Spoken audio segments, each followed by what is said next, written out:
Hello, traders. FX Pip Collector here. Today is Thursday, April 3rd, and this is my US dollar yen analysis. If you haven't done so already, definitely do check out my free Discord channel, which is linked at the end of this video down here in the corner. And don't forget to take a look at my website, fxpipcollector.com. So, anyways, we had the tariff news yesterday evening. Very, very, very volatile event, as you can see. I mean, I did think it was going to go up and break short, so I'll be the first to admit.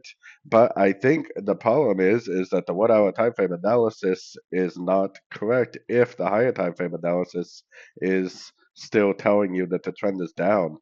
I've been saying for a long time now that the trend is down, and I've been saying that we probably were going to get a breakup, but that when the trend is down on the higher time frames and you come up with reasons to go long on the shorter time frames, more often than not, you're trading in the wrong direction. Now, I didn't trade the tariff news because I do live in Europe and it was about 10 o'clock at night for me, so I didn't trade it. But it was a very, very, very volatile event, as you can see. And as usual, whether it's tariff news, whether it's scheduled news, or whatever it is, trading with the higher time frame is almost always going to be profitable. The trend has been down. If you would have been looking for shorts, you would have made some really, really nice profits looking for shorts yesterday. Now, whether this move down makes a higher low, it goes up and breaks structure, or whether it just continues to trend down, I guess we're going to have to watch and see. If it closes below the 78%, then I'm going to say that the higher time frame prevailing downtrend is still active and it's going to keep on going. If it respects this 78%, pulls back and starts pushing up, I guess there still is a chance that it does end up continuing the uptrend.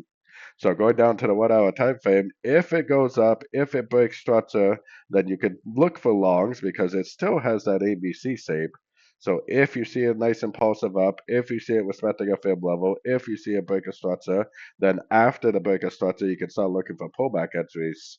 But I wouldn't do it until we had all those things happen because it could literally just go up a little bit and then shoot right down.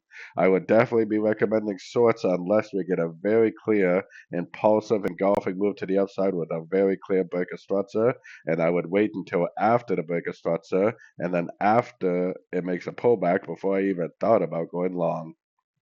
So anyways, don't forget to like and subscribe, and as always, thank you for watching and happy trading.